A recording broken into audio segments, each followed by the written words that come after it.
Je crois qu'on a une baisse de consommation de l'ordre de 10 à 15% de mémoire. Ouais, par rapport aux analyses qui sont faites.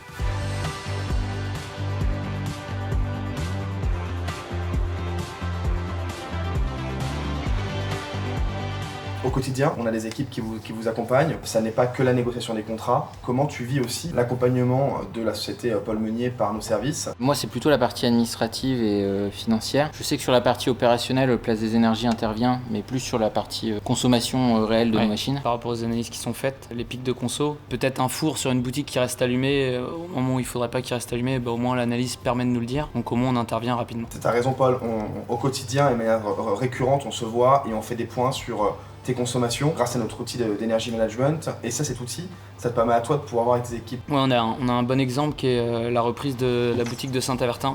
On avait des pics de conso régulières à des moments où c'était pas justifié. Et ça nous a permis d'intervenir sur le four. Au final, on s'est rendu compte que le four restait allumé toute la journée. Ça, c'était une habitude qu'ils avaient avec l'ancien propriétaire.